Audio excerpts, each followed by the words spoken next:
जय भोलेनाथ। नमस्कार, मैं साधना पांडे मार्गदर्शन पे आपका स्वागत करती हूँ। दोस्तों, देवता हो या पितर, अपनी बातें, अपना संकेत वो ज़रूर हम मनुष्यों तक देना चाहते हैं। वो तो हमारे अंदर उतनी क्षमता ही नहीं होती है कि जिससे हम उन संकेतों को पहचान सकें और समझ सकें कि भगवान या देवता या फिर पितर हमें क्या बताना चाहते हैं। तो दोस्तों, पितृपक्ष का समय चल रहा है। आप सभी अपने अपने अनुसार श्राद्ध कर रहे होंगे, तर्पण कर रहे होंगे और जो भी नियम है श्राद्ध तर्पण के सभी निर्वाह कर रहे हो। कुछ लोग श्राद्ध तर्पण कर रहे होंगे, कुछ लोग भोजन निकाल रहे होंगे, कुछ लोग दीपक जला रहे होंगे। तो सभी छोटे बड़े अपने अपने नियम को पालन कर रहे होंगे। इस बीच हमारे मन में एक इच्छा होती है। ज़्यादातर परिवार पितृदोष से ग्रसित है और वो इच्छा ये होती है कि हमारे पितर हमसे प्रसन्न हो जाए, ऐसा कुछ करें कि पितर प्रसन्न हो जाए। तो देखिए, ये अपने आप में ही महसूस करिए, अनुभव करिए और कुछ 5-6 चीज़ें आपको बताने वाली हूँ। वो चीज़ें यदि किसी के साथ हों तो धीरे धीरे आपका पितृ दोष समाप्त होता है या फिर पूरी तरह से भी समाप्त हो सकता है। तो ये कुछ उपाय हैं। ये उपाय मत कहिए इसको, ये संकेत हैं जिनको कि जान लीजिए। अच्छा, अब ये मन में आता है आपके कि ये संकेत है कहाँ से, किसने बताया।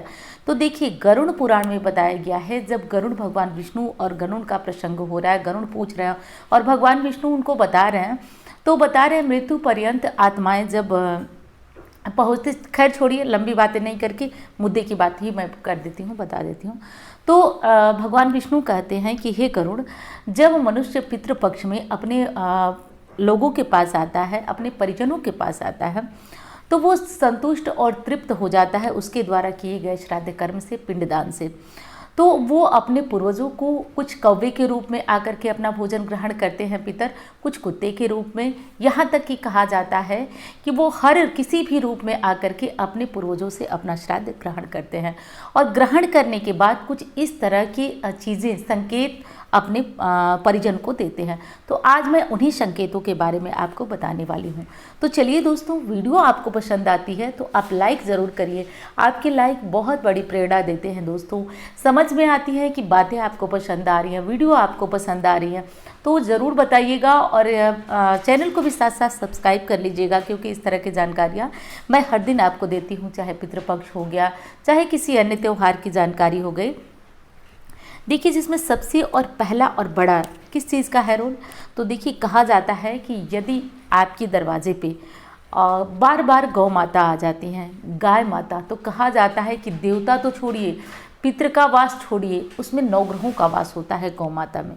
तो यदि पितृपक्ष के दौरान आप देखते हैं कि आपके दरवाजे पे गौ माता का आगमन बार बार हो रहा है और आप देख रहे हैं कि उनको आप रोटी खिला रहे हैं, देखने का मतलब कि इतना समझ जाइए कि जिसके दरवाजे पे गौ माता का पदार्पण हो जाए वो एक रोटी ज़रूर खिलाए। तो कहा जाता है कि ये पितर प्रसन्न होने का संकेत है। साक्षात पितृदेव आपका भोजन ग्रहण करने आ रहे हैं। तो किसी के घर यदि ऐसा हो जाए तो गौ माता को दुदकारे नहीं, बल्कि एक रोटी देकर प्यार से उनकी पीठ सहलाए और उन्हें विदा करें। और ये शुभ संकेत है इस चीज़ का कि आपके पितृदोष समाप्त हो रहे हैं या फिर होने वाले हैं, हो जाएंगे। तो बिल्कुल भी ये बहुत बहुत बड़ा और पहला शुभ संकेत है। दूसरा, गरुड़ पुराण में बताया गया है कि पितृ अधिकांशतः अपना भोजन कौवों के रूप में ग्रहण करते हैं। और मैंने एक उपाय बताया कि दूध और रोटियां कौवे को छत पे डालिए। वो भी नहीं कर पा रहे हैं तो अपने भोजन जब सुबह का बनता है, शाम को तो मैंने बताया है किस तरह पितरों को निकालना है। यदि आपने वो वीडियो नहीं देखी तो दोस्तों 4 या 5 वीडियो पितरों पक्ष से संबंधित मैंने अपलोड की है। एक एक वीडियो को खंगाल डालिए, बहुत नॉलेजफुल वीडियो है, आपके लिए बहुत ज़रूरत वाली वीडियो है।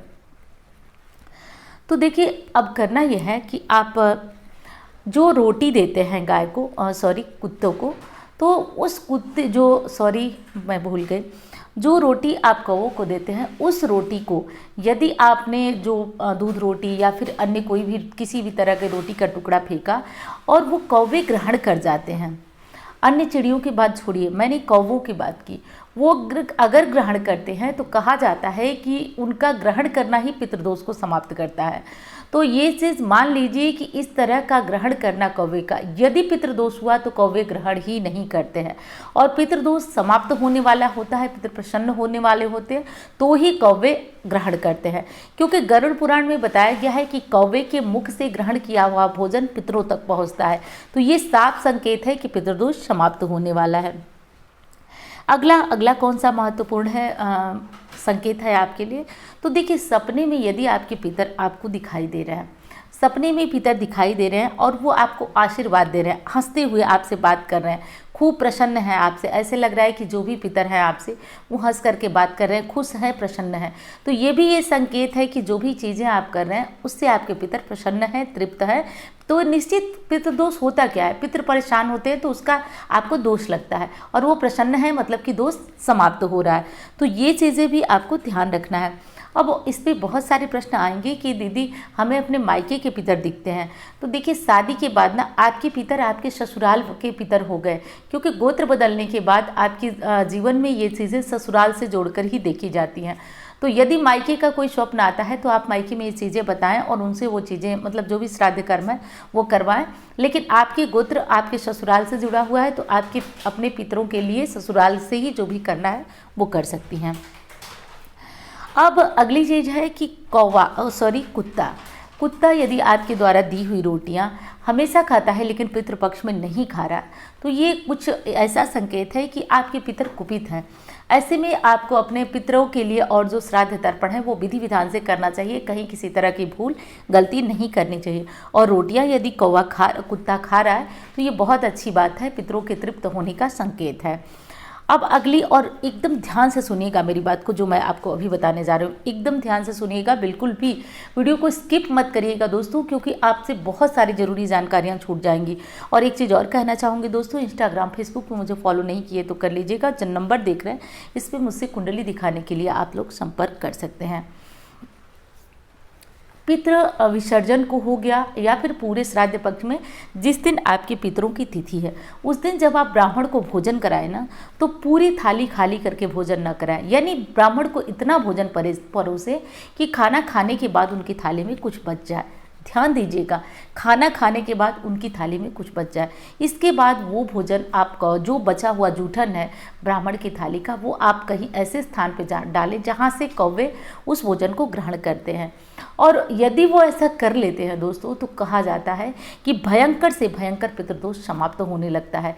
ये बहुत महत्वपूर्ण उपाय है। कभी भी ब्राह्मण को पितृपक्ष में भोजन कराने के बाद ऐसे भोजन नहीं परोसे कि वो खाकर पूरी थाली खाली कर दे।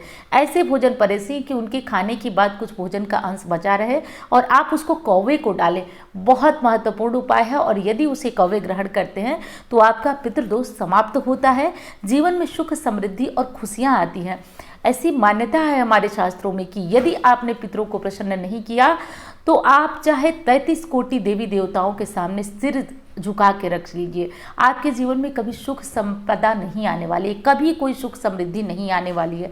तो जो लोग ऐसा सोच रहे हैं कि हम श्राद्ध तर्पण नहीं करेंगे और प्रसन्न रहेंगे, दोस्तों हो सकता है 2 साल 4 साल आपका बोलबाला रहे, लेकिन आप परेशान हो सकते हैं, आपको दिक्कत आ सकती है।